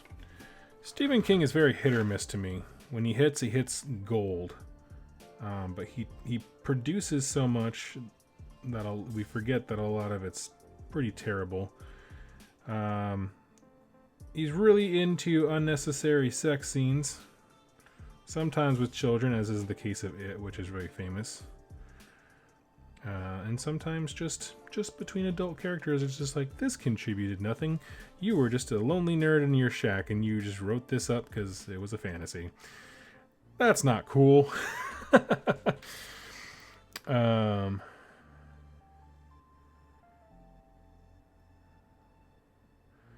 Yeah, that's the one where I'm like,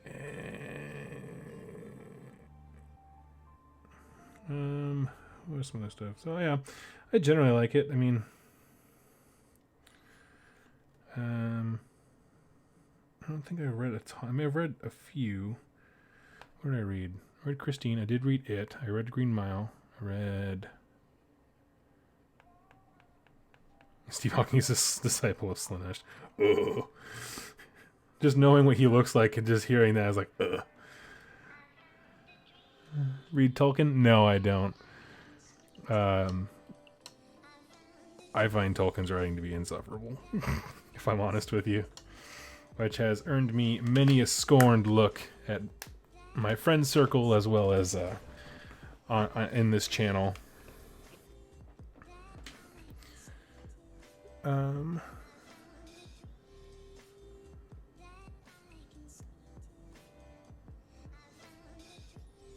Kenzie, you ever read 1984? Yep. It's a great book. Fantastic. It's probably the first of that kind of book that I read in school, because we didn't do Fahrenheit 451 in Texas for reasons, I guess. I don't know. Or not in Texas, but San Antonio specifically. Yeah, no, I love 1984. It's actually the first book. And then, oh my gosh, why can't I think of the name? I know Aldous Huxley. I know that's his book. Brave New World. Okay, it just came to me. Brave New World is probably my favorite of that genre, of the dystopian dark future thing. It's commentary on relationships, drugs, and how to soothe the population problems is just amazing.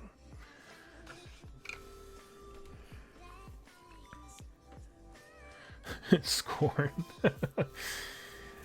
He takes 10 pages to describe a lantern. That is my problem with Tolkien, because it's just like you're reading 3 pages about a frickin' goblet or a mug, and then you get past that and you're like, oh, thank God we are past that. And then he puts the mug on the table, and it's like Aragorn's like, let me tell you about this table, and you're just like, no, somebody stab an orc or something like that. That's how I feel about Tolkien, where you're just like, no.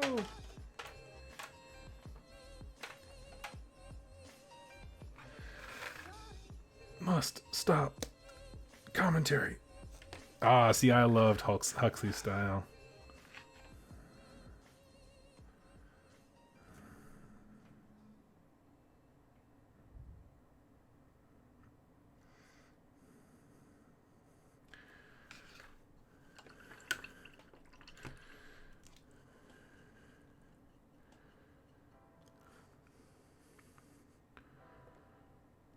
Let's see.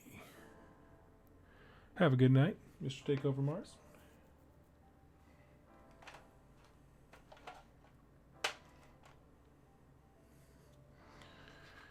You have to give Tolkien credit, though. He did essentially create modern fantasy. Oh, yeah. I mean, I don't...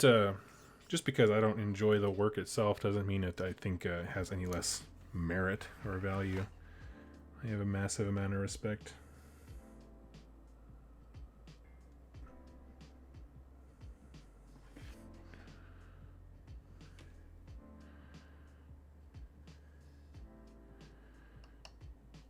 Tale of Two Cities. Okay. Solid choice, solid choice. Mine was To Kill a Mockingbird. And I think it's because of the big reveal of, like... I don't know. Because I had that moment where I was reading it and I'm like, why does everyone call this book a classic? This is so freaking boring. And then you hit the second half and you're like, what? I love that book.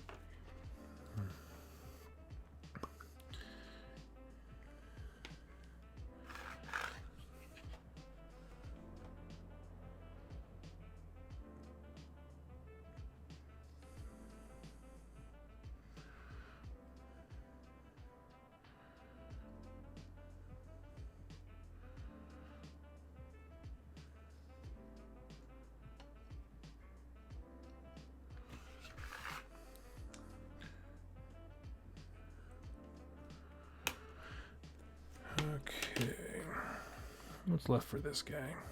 Got some highlights to do. The Great Gatsby and Catcher in the Rye.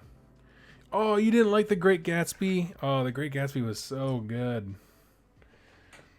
That one got me good. I'm not gonna lie. Now I gotta think about if I like The Great Gatsby more than To Kill a Mockingbird.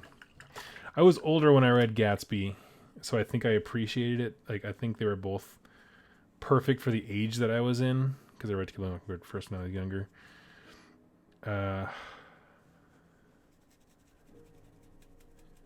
You just don't like it. That's fine. That's fine. I mean, I'm the same way with a lot of books, right? I can't tell you why I don't like Harry Potter. I just don't. I just don't like Harry Potter. Couldn't care less. High school English reading list. Yeah, that's exactly what we're doing. We're talking about all the books we read when we were in high school. It's part of my ongoing date night with Doug questions, where we're just asking general crap that we get to know you stuff.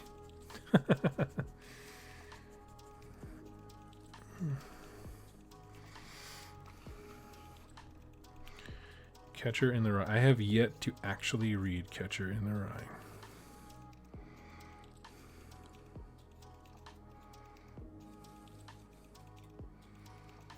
Which I feel like is a shame.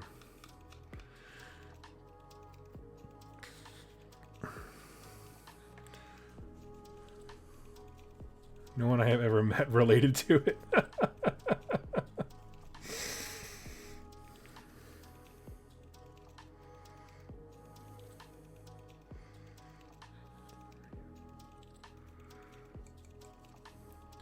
I do love those kinds of books where, like Why is this an American classic? Because it is. It's relatable.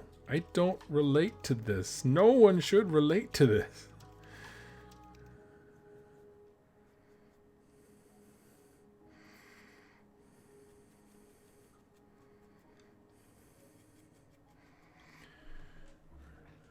Let's see.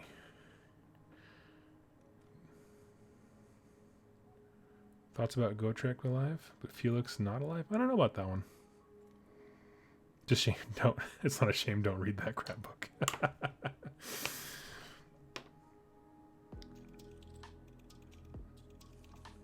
I regret not actually reading those books in high school. That's fair. There are definitely some books I BS'd.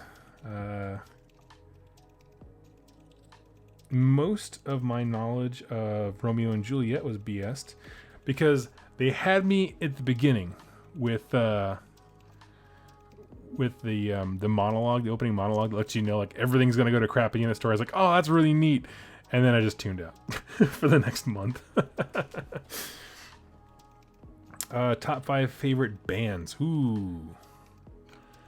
I'm gonna go half with Lord Huron. Just kind of chill, relaxed stuff. Fatboy Slim if you want some fun beats. I don't really have bands I follow. I just kind of pick random songs from people. Run River North is really good. The Oh Hellos. And Ben Folds 5. That's what I'm going to go with. Apparently that's going to ruin my friendship with Oakshan. I don't know who any of those bands are, so I guess not. Yeah.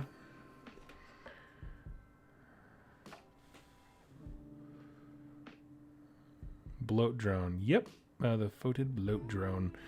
So I'm waiting for just a second more for stuff to dry. I'm going to throw some Riser Rust on some bits, but he's largely done. Looking mean. I got the pus things done. Actually, I'm going to throw a little bit more Nurdles Rot on there. I always try to do less is more, but in this instance, he can use a little bit more. Just to break up these big, large surface areas.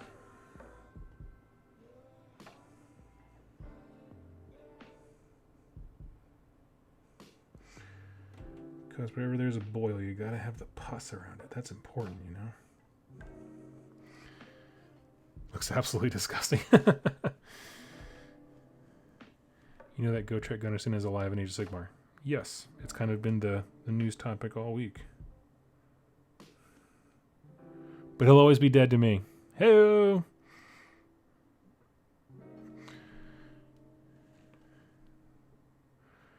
About to slide into bed. It's been real. Have a good night. I'm about to hop off here as well. It is now 8:30. So I'm going to go knock back a thing of NyQuil to help me kick the last of my cough and crash as well.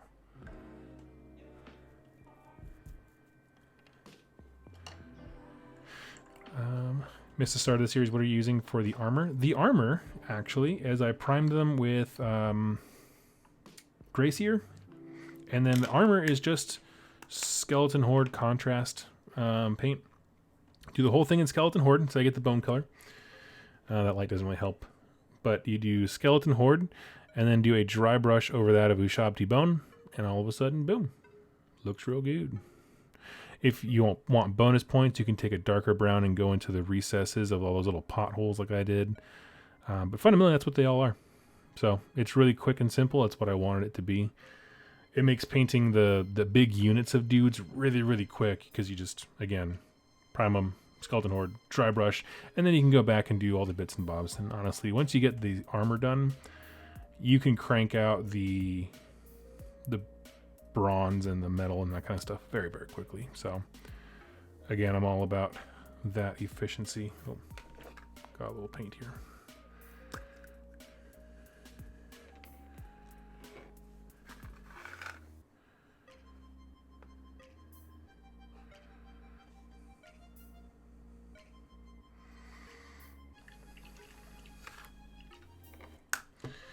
Thanks for the entertainment. Yeah, you have a wonderful night, sir.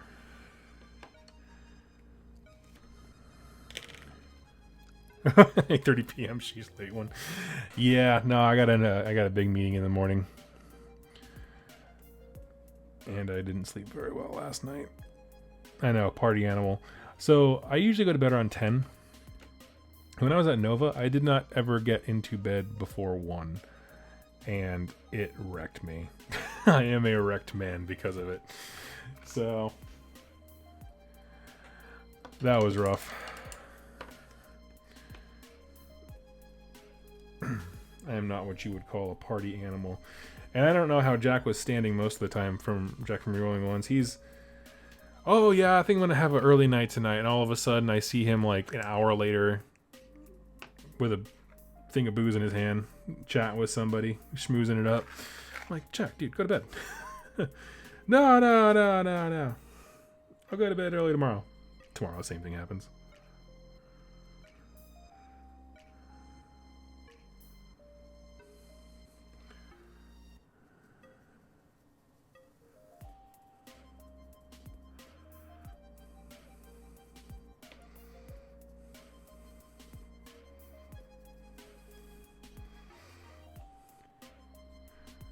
Question, you think you might go to Adepticon next year? Maybe. I will have to see. Things are a-brewing at the Griggs household as far as we have several family members that are getting up in the years and not sure how long they'll be with us. So it might be a year of seeing family for those kinds of reasons. So I'd like to go to everything if I was honest with you.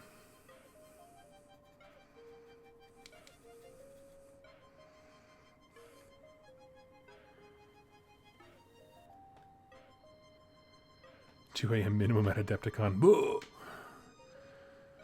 I can't. I'm not built for that. I gave up that life when I was much, much younger.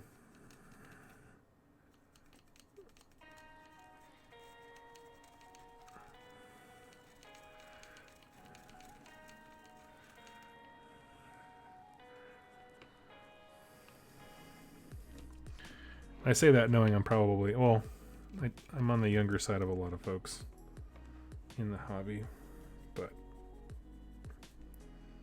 Jack gets mad when I talk about that.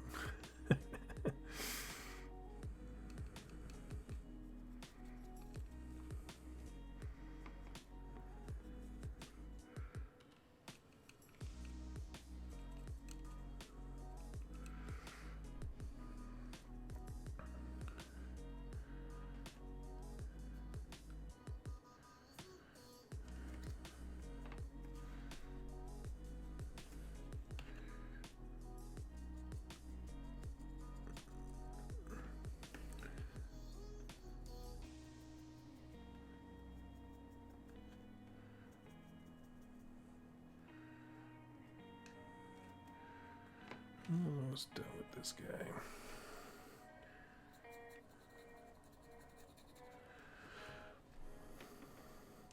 Gonna crash from that? Yeah, it seems like we're all ducking out, so I will do so as well. Thank you all so much for joining me.